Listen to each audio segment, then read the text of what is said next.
Elon Musk, the billionaire, he's offered to buy Twitter for $41 billion. It's not a joke. This is what he wrote on Twitter. He said, I made an offer. Okay? Now let's take a look at his filing and what he says down here. Because as you guys remember, he is, or he was for a few days, the largest shareholder or single shareholder in Twitter. He had bought about 9.2% of Twitter shares. And then he escalated it and said, I want to buy the whole company. He refused to take a board seat and he wants to buy the whole company because he wants Twitter to be a platform for free speech. Okay? This is what he wrote. He said, Chairman of the board, I invested in Twitter as I believe in its potential to be the platform for free speech around the globe. And I believe free speech is a societal imperative for a functioning democracy. However, since making my investment, I now realize the company will neither thrive nor serve this societal imperative in its current form. Twitter needs to be transformed as a private company. As a result, I am offering to buy 100% of Twitter for $54.2 per share in cash, which is a 54% premium over the day before I began investing in Twitter, and a 38% premium over the day before my investment was publicly announced. My offer is my best and final offer, and if it is not accepted, I would need to reconsider my position as a shareholder. Twitter has extraordinary potential. I will unlock it. So people have gone mad. They've absolutely lost it, because before this was sort of a joke, like people saying, Elon Musk, you have to buy Twitter, please.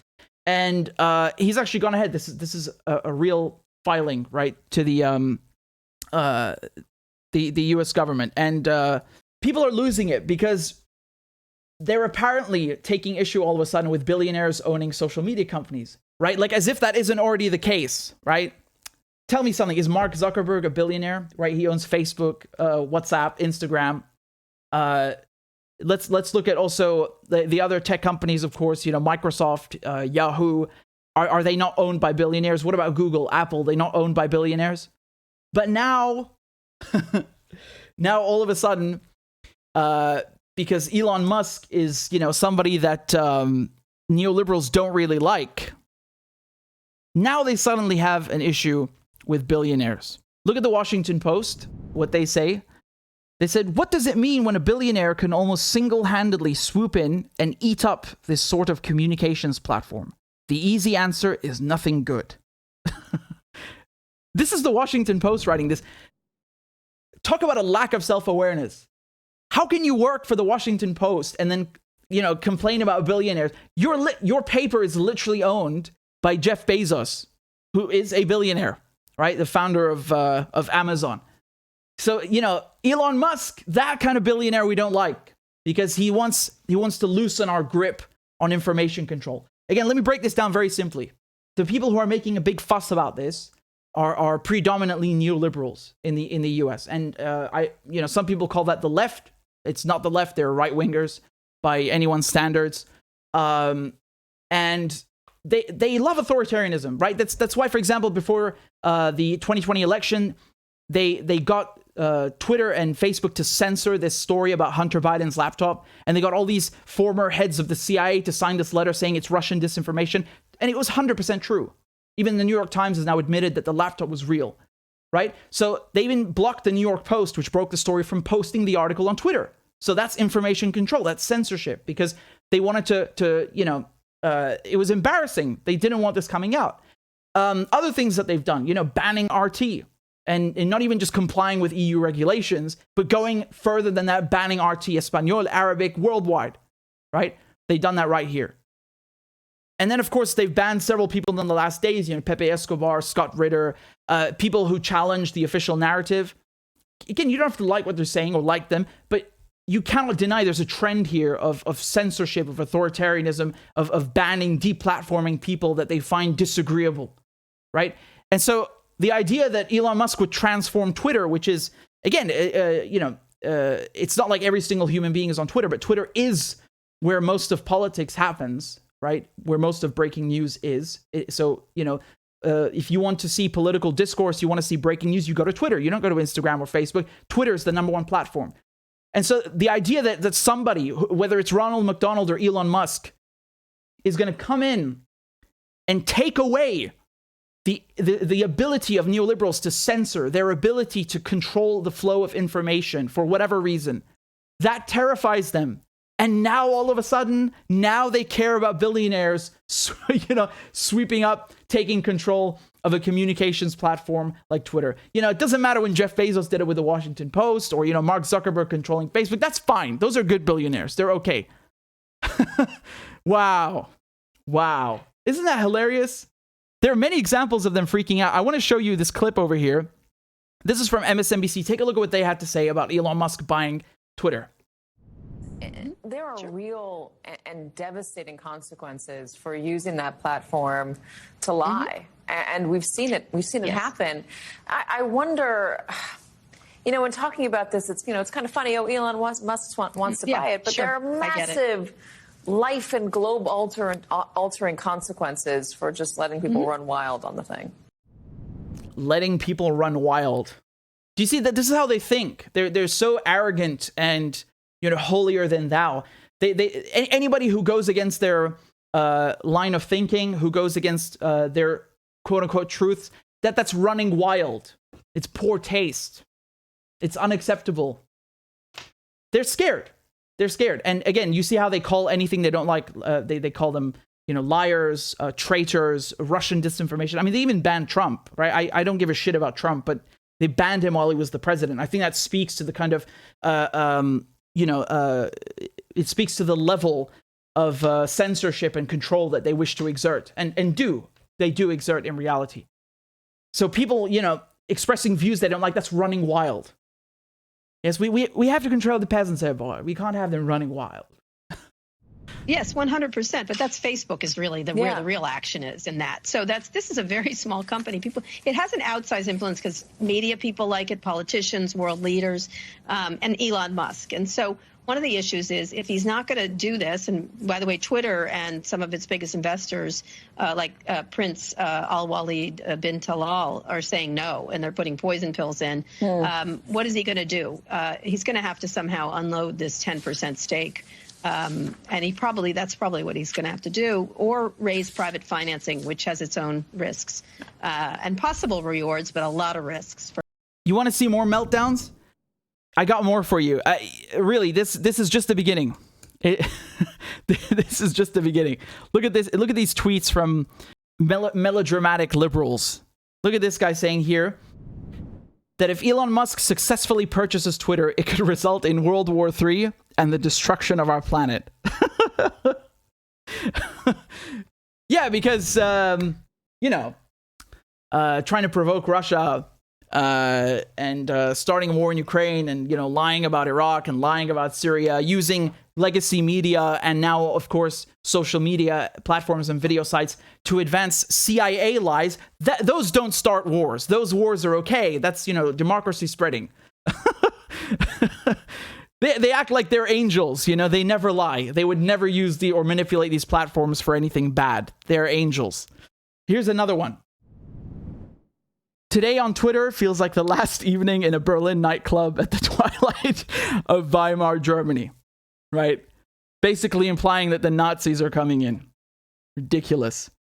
Here's from Axios. They say the world's richest man, someone who used to be compared to Marvel's Iron Man, is increasingly behaving like a movie supervillain, commanding seemingly unlimited resources with which to finance his mischief making. I gotta be honest, man, I'm really confused because in the Middle East, in most of the world, we keep getting lectured by the Europeans and the Americans about free speech. They say, you're not a democracy. You don't have freedom of speech. There's no freedom of press. And now when someone is serious about freedom of speech on the surface, right? Whether Elon Musk is being honest or not is another matter. But when someone is serious about it or presenting, ostensibly serious about it, it's a threat. That's mischief. What do you mean mischief? You bomb countries over this, right? Oh, we have to get rid of this dictator. Oh, the human rights violations. Oh, there's no democracy. You bomb countries over this. And now you're scared of free speech. Weird. That's very weird. I wonder why. Here's another one. They say if Elon buys Twitter and all the sane people leave, he will just have the losers from Truth Social, Getter, and Trump's other failed platforms. Have a good time, Musk. right? So again, this is a great one, you know. Anybody who anybody who disagrees with them is apparently with Trump.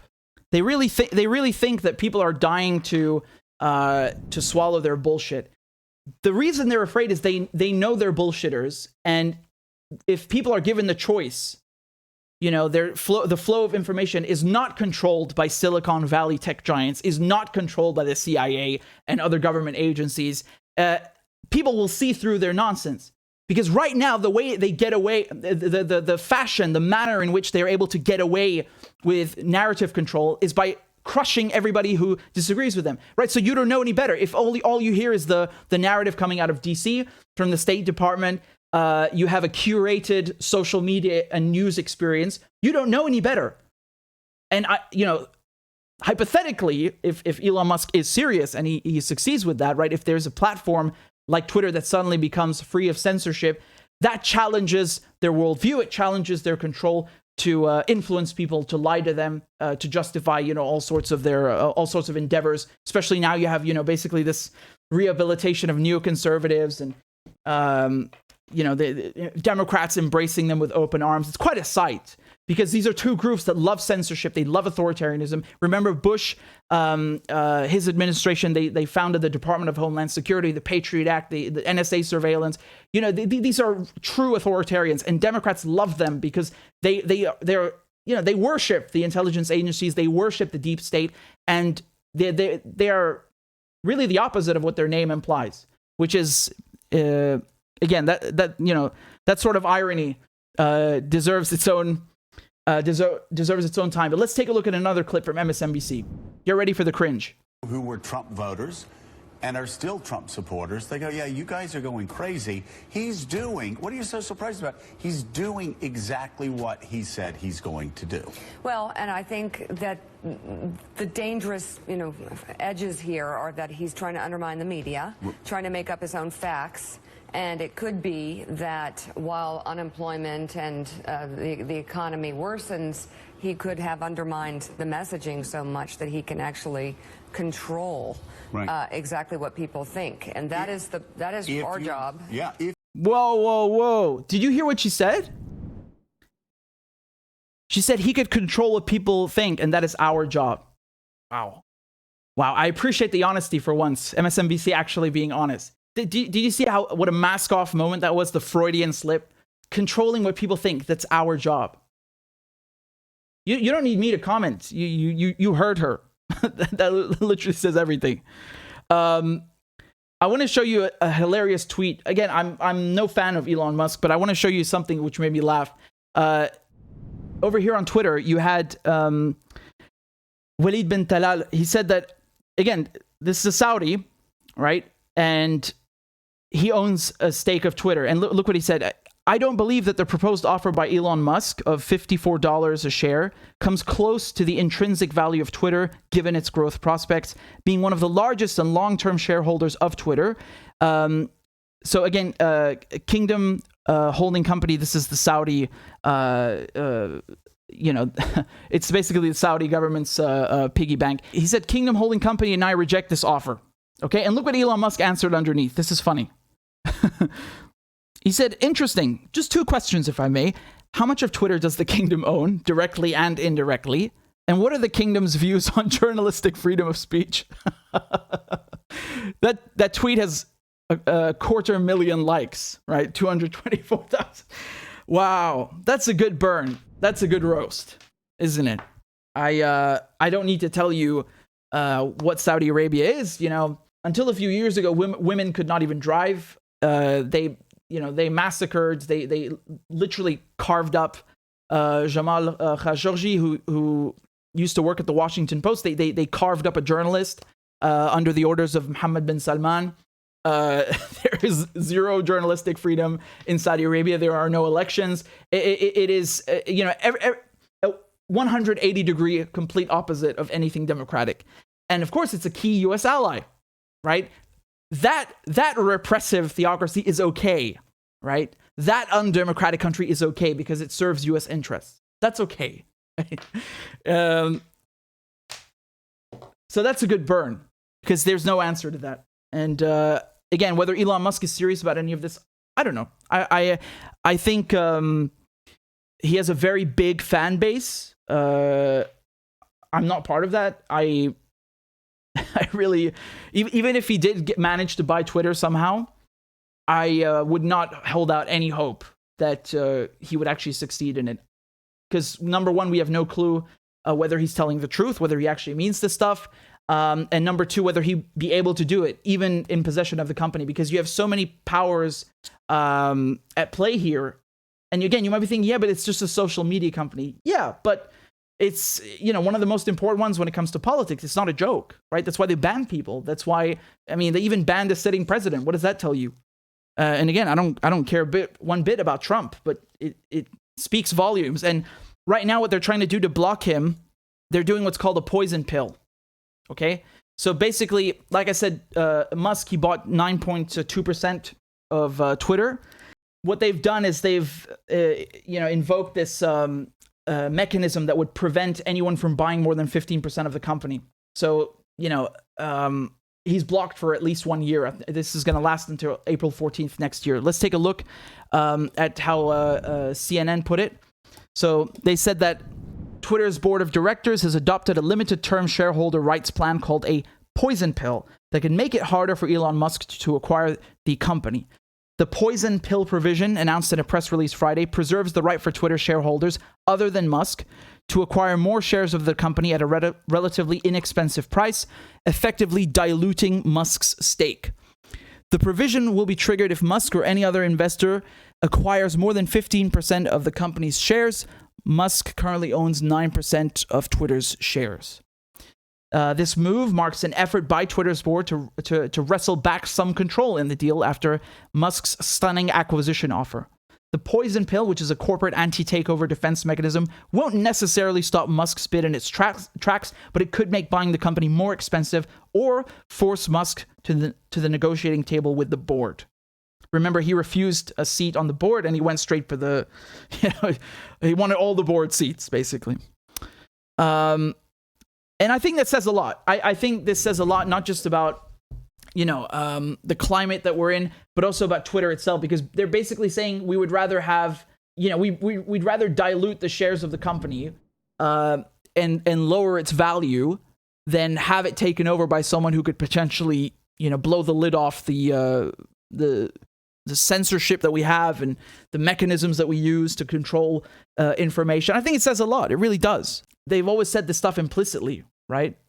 Right now, they can't really say, he's working for Putin, or he's a Russian this and Russian that.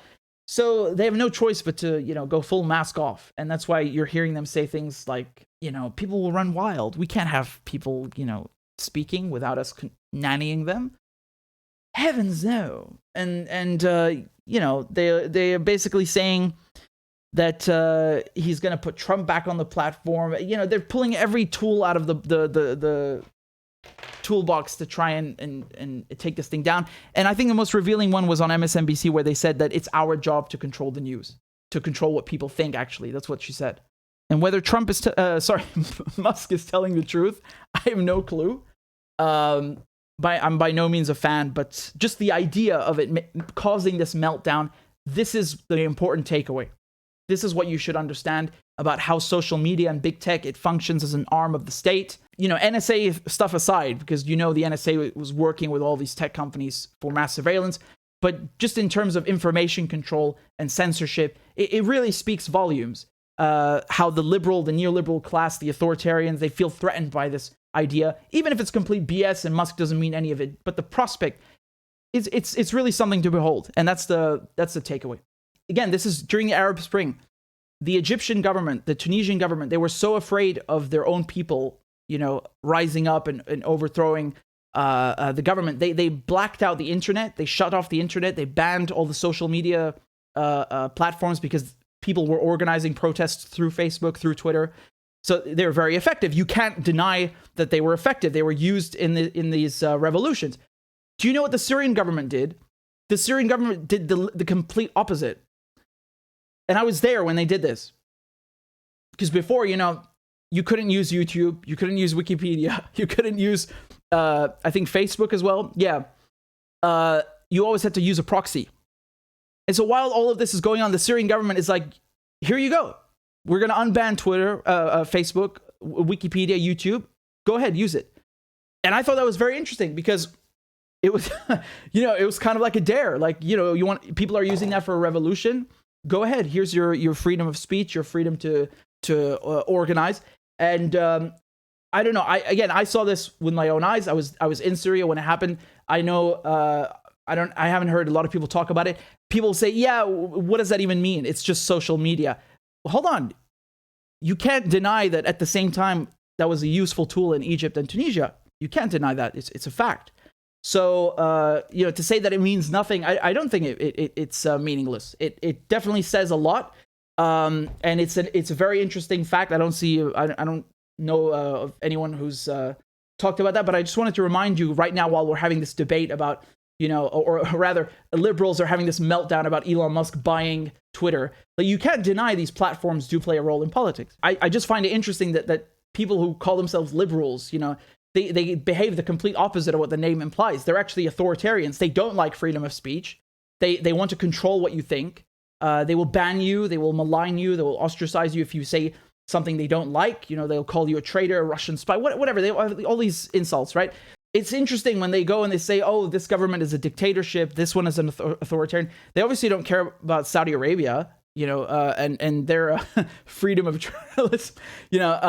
They don't care about censoring people right now in Europe, whether it's not banning them off of Twitter or banning entire channels. I just want to say that just to point out their hypocrisy. They're no better than what they claim others to be, and they're truly authoritarians at heart.